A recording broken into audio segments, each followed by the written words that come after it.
Cinema നടിമാരായ Lakshmi പ്രിയയും Neena കുറുപ്പും തമ്മിലുള്ള തർക്കം പിന്നീട് വാക്പോരിലേക്കും ചീത്തവിളിയിലേക്കും കടന്നു. ഈയിടെ കൊച്ചിയിൽ നടന്ന അമ്മയുടെ ഫാമിലി മീറ്റിനിടെ ഉണ്ടായ സംഭവങ്ങളാണ് ഇപ്പോൾ വലിയ വിവാദങ്ങൾക്ക് വഴിതെളിച്ചിരിക്കുന്നത്. പരിപാടിക്ക് വൈകുന്നേരം എത്തുമെന്ന് കരുതിയിരുന്ന മമ്മൂട്ടിയും മോഹൻലാലും നേരത്തെ എത്തിയതോടെ ആ പരിപാടികളുടെ ഷെഡ്യൂളിൽ മാറ്റം വരുത്തി. അങ്ങനെ ലക്ഷ്മി പ്രിയ കോർഡിനേറ്റ് ചെയ്യുന്ന ഡാൻസ് പ്രോഗ്രാം നേരത്തെ നടത്തേണ്ടി വന്നു. എന്നാൽ അവിടുത്തെ ഫാഷൻ ഷോയുടെ ചുമതല നീന കുറുപ്പിനായിരുന്നു. ഡാൻസിൽ പങ്കെടുക്കേണ്ട ഒരു കുട്ടിയെ നീന കുറുപ്പ് വിട്ടു നൽകാൻ തയ്യാറായില്ലെന്നും മനഃപൂർവ്വം ആ കുട്ടിയെ തടഞ്ഞു വെച്ചതുമാണ് ലക്ഷ്മി പ്രിയയുടെ ആരോപണം. എന്നാൽ ഫാഷൻ ഷോയുടെ കോസ്റ്റ്യൂം ഇട്ട് നിൽക്കുന്ന ആ കുട്ടിയെ ഡാൻസിനായി എങ്ങനെ സ്റ്റേജിൽ കയറ്റുമെന്നാണ് നീന കുറുപ്പ് ചോദിക്കുന്നത്. ഇതിനെ തുടർന്ന് അമ്മയുടെ എക്സിക്യൂട്ടീവ് കമ്മിറ്റി വാട്സപ്പ് ഗ്രൂപ്പിൽ നീന കുറുപ്പിനെതിരെ അതിരൂക്ഷമായ ഭാഷയിലാണ് ലക്ഷ്മി പ്രിയ പൊട്ടിത്തെറിച്ചത്. നിങ്ങൾ ഗതി കിട്ടാതെ പുഴുത്ത് ചാവും എന്ന തന്റെ മാസ്റ്റർ പീസ് ഡയലോഗ് അടക്കം ലക്ഷ്മിപ്രിയ പുറത്തെടുത്തു. കൂടാതെ നീന കുറുപ്പിന്റെ സൗന്ദര്യത്തെക്കാൾ തന്റെ അമ്മയ്ക്കാണ് സൗന്ദര്യമെന്നും മനസ്സിനാണ് സൗന്ദര്യം വേണ്ടതെന്നും ലക്ഷ്മിപ്രിയ പറഞ്ഞു. അമ്മ സംഘടനയുടെ തെരഞ്ഞെടുപ്പ് സമയത്ത് ലക്ഷ്മിപ്രിയക്ക് വോട്ട് ചേരുന്ന നീന കുറുപ്പ് പറഞ്ഞെന്നും ആ കൂട്ടത്തിൽ ലക്ഷ്മിപ്രിയ പറയുന്നുണ്ട്. ലക്ഷ്മിപ്രിയയുടെ ആ വോയിസ് ഒന്ന് കേട്ടു നോക്കാം.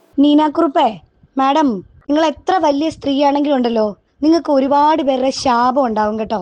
നിങ്ങളുണ്ടല്ലോ, ഗതി കിട്ടാതെ നരകിച്ചേ നിങ്ങൾ ചാവുള്ളൂ.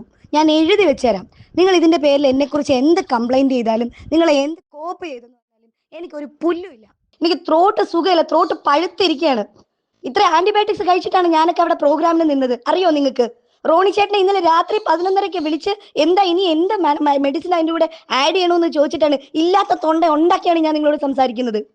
പിന്നെ പ്രോഗ്രാംസ് ആണ്, അങ്ങോട്ടും ഇങ്ങോട്ടും കൺഫ്യൂഷൻസ് ഉണ്ടാവും. ചിലപ്പോൾ അങ്ങോട്ടും ഇങ്ങോട്ടും സമയത്തിന്റെ പ്രശ്നം നമുക്ക് മാനേജ് ചെയ്യാൻ പറ്റില്ല എന്നുള്ളൊരു ടെൻഷൻ വരാം. അത് നിങ്ങൾക്കും എനിക്കൊക്കെ ഒരുപോലെ തന്നെയാണ്. അപ്പം നിങ്ങൾ എന്തു വേണം? ആ പ്രോഗ്രാമിൽ നിന്ന് ഈ കുട്ടിയെ മാറ്റിയാൽ നിങ്ങൾക്ക് എന്തെങ്കിലും പ്രശ്നമുണ്ടോ? അല്ലെങ്കിൽ ഈ കുട്ടിയെ എത്ര സമയത്തിനുള്ളിൽ നിങ്ങൾക്ക് ഞങ്ങളുടെ അടുത്തേക്ക് വിടാനായിട്ട് പറ്റും എന്ന് വന്ന് ചോദിക്കണം. നിങ്ങളുടെ മുന്നിൽ കൂടെ ഞാൻ നടന്നതല്ലേ, പല പ്രാവശ്യം നടന്നതല്ലേ, പല കാര്യങ്ങൾക്കും നിങ്ങൾ എന്നെ കാണാതൊന്നും ഇരുന്നില്ലല്ലോ. നിങ്ങൾക്ക് ഫോൺ നമ്പർ ഉണ്ടല്ലോ എൻ്റെ, നിങ്ങൾക്ക് എന്നെ വിളിക്കാറുന്നല്ലോ. നിങ്ങൾ ചോദിച്ചോ? നിങ്ങൾ ആരെയാ നന്നാക്കാൻ ശ്രമിക്കുന്ന? ആരെയാ? ലക്ഷ്മിപ്രിയയുടെ തൊണ്ട പഴുത്തിരിക്കുകയാണ്. എന്നിട്ടും വളരെ ബുദ്ധിമുട്ടിയാണ് ഇത് പറയുന്നതും അവർ പറയുന്നുണ്ട്. ലക്ഷ്മിപ്രിയയുടെ തൊണ്ടക്ക് കുഴപ്പമില്ലായിരുന്നെങ്കിൽ എന്തായിരിക്കും അവസ്ഥ എന്ന് ആലോചിക്കാൻ കൂടെ വയ്യ.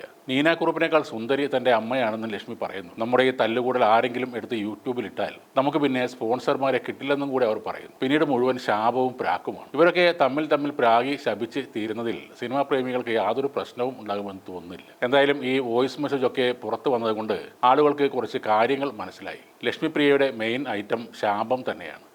ലക്ഷ്മിപ്രിയയുടെ അമ്മ സുന്ദരിയാണ്, വളരെ നല്ല സ്വഭാവവുമാണ്. നീന കുറുപ്പ് വിചാരിച്ചാൽ ഇവിടെ ഒരു ഉണ്ടയും നടക്കില്ല. നീന കുറുപ്പ് വായിൽ ചേമ്പിട്ടാണ് സംസാരിക്കുന്നത്. അതിലും വലിയ ഒരു കാര്യം കൂടെ മലയാളികൾക്ക് ഇപ്പോൾ മനസ്സിലായിട്ടുണ്ട്. ഈ അമ്മ എന്ന സംഘടന വെറും വേസ്റ്റാണ്. ആളുകൾ സിനിമ കാണാൻ മുടക്കുന്ന കാശിൻ്റെ പുറത്താണ് താരങ്ങളും താരസംഘടനയും സൂപ്പർ താരങ്ങളും ഒക്കെ ഇവിടെ ഉണ്ടാകുന്നത്. കൂട്ടത്തിൽ കള്ളപ്പണം വെളുപ്പിക്കലോ മറ്റുള്ള കലാപരിപാടികളോ ഒക്കെ ആകാം. പക്ഷേ ഇതുപോലുള്ള പരിപാടികൾ നടത്തി ഇനിയും ആളുകളെ വെറുപ്പിക്കരുത്. നല്ല സിനിമ എടുത്താൽ ഞങ്ങൾ തീർച്ചയായും ടിക്കറ്റ് എടുത്ത് അത് കാണുകയും ചെയ്യും.